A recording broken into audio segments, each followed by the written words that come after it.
시청자 여러분 안녕하십니까? VOA 뉴스투데이 시작합니다. 미국 국무부는 북한의 최근 탄도미사일 발사가 전 세계를 위협하는 불법적인 행동이라고 규탄했습니다.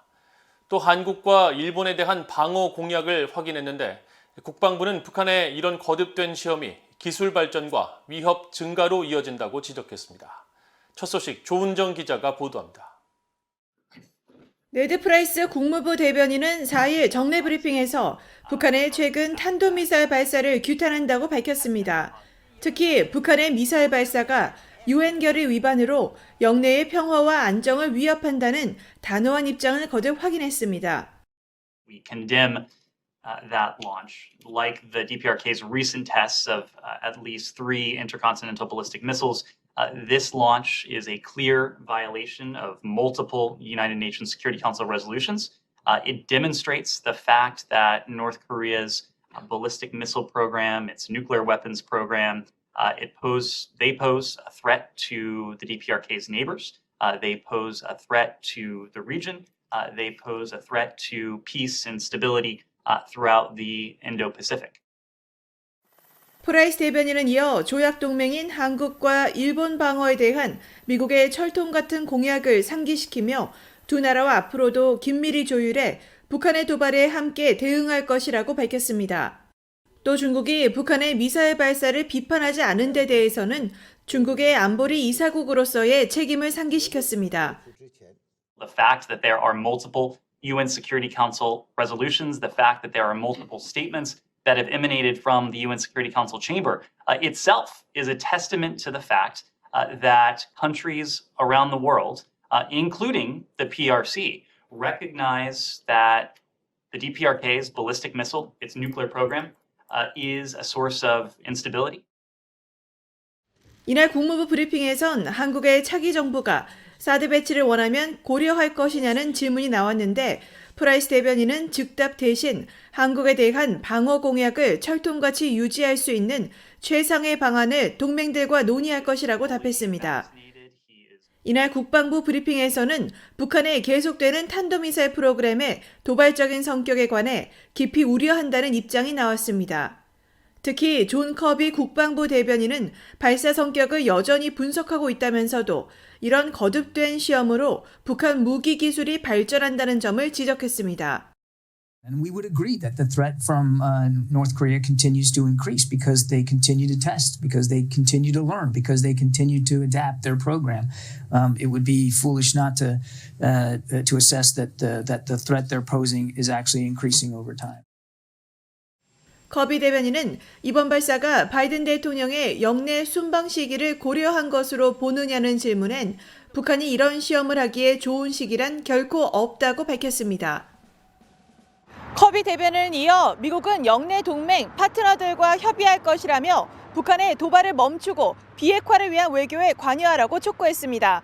VOA 뉴스 조은정입니다. 유엔이 북한이 4일 또다시 무력 도발에 나서자 긴장을 고조시킬 뿐이라고 비난했습니다.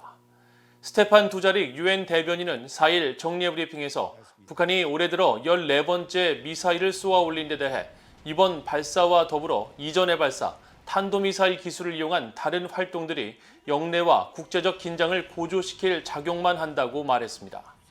그러면서 안토니우 구테르스 유엔 사무총장은 북한이 관련 안보리 결의에 따른 국제적 의무를 준수할 것을 재차 촉구하며 외교적 관여가 한반도 비핵화로 가는 유일한 통로라고 두자릭 대변인은 강조했습니다. 유럽연합은 이날 VOA에 북한이 또다시 노골적으로 국제법을 무시했다면서 북한이 불법적이고 위협적인 무기를 추가로 개발하는 것은 주민들에게 도움이 되지 않는다며 북한의 불안정한 행동을 중단할 것을 촉구했습니다. 필립 골드버그 주한 미국 대사 지명자에 대한 인준안이 미국 의회 상원 외교위원회에서 통과돼 상원 본회의 승인만을 남겨두게 됐습니다. 상원 외교위는 4일 전체 회의를 열고 골드버그 주한 미국 대사 지명자를 포함한 주요직 지명자에 대한 인준안을 승인했습니다. 외교위에 이어 상원 본회의에서도 과반 이상의 찬성이 나오면 의회 인준 절차는 모두 끝이 나며 본회의 표결 일정은 아직 확정되지 않았습니다. 현재 콜롬비아 주재 미국 대사를 맡고 있는 골드버그 지명자는 오바마 행정부 시절인 2009년부터 2010년까지 국무부 유엔 대북제재 이행 담당 조정관을 지낸 대북제재 전문가이며 지난 2월 중순 주한 미국 대사에 공식 지명됐습니다. 북한 출신 영국 시민 2명이 5일 열릴 영국 지방선거에 다시 도전했습니다. 당선되면 한국을 제외한 다른 나라에서 첫 선출직 의원이 탄생하게 되는데 후보들은 VOA에 현대판 노예로 살고 있는 북한 주민들에게 희망이 되고 싶다고 말했습니다. 안소영 기자가 보도합니다. 오는 5일 치러지는 영국 지방선거에 영국에 정착한 탈북민 박지현 씨와 티머티 조 씨가 출마했습니다. 지난해 실시됐던 지방선거에 맨체스터 수도권의 구의원 후보로 출마했다 아쉽게 낙선한 두 후보는 더 큰 포부를 안고 사명감으로 도전장을 다시 내밀었다고 말했습니다. 먼저 나온 이제 북한 주민으로서 앞으로의 이제 북한 주민들이 가야 할 방향성을 우리가 제시하려면 많이 배워야 된다고. 지금 이 출마가 앞으로의 북한 주민들이 노예 해방을 위한 길에 이제 그 첫걸음이 되지 않을까. 그 어두움 속에서 헤매고 독재 밑에서 신음하고 있는 언젠가는 북한 그 어두운 땅에도 우리 영국이나 미국이나 다른 민주주의 국가들처럼 자기가 원하는 그런 후보자를 향해가지고 그 표를 던질 수 있는 그런 주권을 행사하는 그런 진짜 민주주의 국가가 올 수 있는 시간이 언젠가 올 거라고 메시지를 나누고 싶습니다. 박 후보는 영국 구의원의 영향력에 상관없이 탈북민 출신이 지역사회의 일원으로서 적극 나서는 모습을 보이면 전 세계인들에게 탈북민에 대한 새로운 인식을 심어줄 수 있을 것으로 말했습니다. 맨체스터의 테임사이드 앤 덴턴 사우스 선거구에 출마한 티머티 조 씨는 선거 유세 과정에서 지난해와 사뭇 다른 분위기를 느낀다고 말했습니다. 올해부터는 저를 위협적인 존재를 보고 있어요. 그다음 제가 작년에 표를 예상 밖에 표를 받다 보니까 올해는 그 표가 더 올라갈 거라는 걸 예상하니까 저를 지지하는 분들은 그 북한이라는 그런 중점을 크게 안 두고요. 어떤 정책으로 이제 지역구에 이바지할 수 있는지 그리고 내가 어떤 사람인지 이게 중요하죠. 맨체스터 수도권은 전통적으로 노동당 강세 지역이지만 최근 보수당 후보들이 약진하고 있어 두 후보는 내심 기대를 걸고 있는데 당선되면 서방에서 북한 출신이 선출직에 오르는 첫 사례가 됩니다. 이들의 계속된 도전에 미국의 인권 전문가와 탈북민 사회도 고무적이라며 크게 반겼습니다.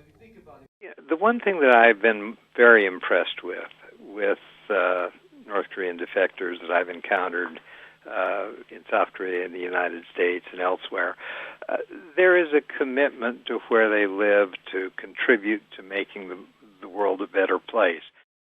탈북자들도 이렇게 들어와서 항상 다른 사람들의 보호와 관심과 도움을 받으면서 하는 것이 아니라 또 이렇게 더 성장을 해서 또 이제 그 성장을 해서 그 다음에 사회를 위해서 이렇게 선한 영향력을 행사할 수 있다를 보여주는 거고 또 선거 자체가 쉽지는 않겠지만 그럼에도 불구하고 용기를 잃지 않고 계속 이렇게 나서서 그런 의지를 보여주는 것만 해도 다른 분들에게 굉장히 큰 힘이 되는 것 같아요. 박지원 후보와 티머티 조 후보는 자유로운 민주주의 선거의 체험을 북한 주민들과 나눌 수 있는 날을 고대하고 있다며 21세기에 여전히 현대판 노예로 사는 북한인들에게 계속 희망의 전령이 되고 싶다고 강조했습니다. VOA 뉴스 안소영입니다. 유엔 인권이사회가 차기 유엔 북한 인권 특별보고관 발탁을 위한 공모 절차를 진행하고 있는 가운데 국무부가 특별보고관 임무에 대한 지지 입장을 밝혔습니다. 국무부 대변인은 2일 8명의 차기 북한 인권 특별보고관 후보자 명단에 미국인이 포함된 데 대한 VOA의 논평 요청에 미국은 유엔 특별보고관 후보들에 대해 논평하지 않는다면서도 우리는 그 임무를 지지하며 중요한 문제들에 긴밀히 협력할 것이라고 밝혔습니다. 이어 북한은 전 세계에서 가장 억압적인 정권이며 인권 상황은 개탄스럽다면서 우리는 북한 인권 실태에 대한 인식을 높이고 인권 침해와 유린을 부각하며 독립적인 정보 접근 증진과 인권에 대한 존중을 도모하기 위해 계속 국제사회와 협력하고 있다고 밝혔습니다. 한국인권단체인 전환기정의 워킹그룹이 유엔 인권이사회 산하 강제실종 실무그룹에 중국에서 억류된 탈북민 3명에 대한 진정서를 제출했습니다. 이 단체는 4일 제출한 진정서에서 지난 2020년 4월 한국행을 위해 중국으로 탈북한 가족 3명이 신종 코로나 바이러스 여파로 발이 묶여 중국 선양 근교에 머물다가 지난해 1월 6일 공안에 체포돼 현재까지 수감시설에 구금 중이라고 밝혔습니다. 또한 중국 당국은 이들을 구속영장 발부 등이 없이 임의 체포, 구금하며 자유를 박탈했고 체포 이후부터 지금까지 강제로 실종돼 연락이 끊긴 상태라며 강제 실종은 국제법 위반으로 임의 구금에 해당한다고 비판했습니다. 이 단체는 그러면서 유엔 측은 이들 탈북민 3명에 대한 자유박탈이 세계 인권선언의 여러 조항을 위반했다는 점을 밝히고 해당 정부에 관련 국제규범에 따라 필요한 조치를 취할 것을 요청하도록 요구한다고 밝혔습니다. 이상으로 VOA 뉴스투데이를 모두 마칩니다. 시청해주신 여러분 고맙습니다.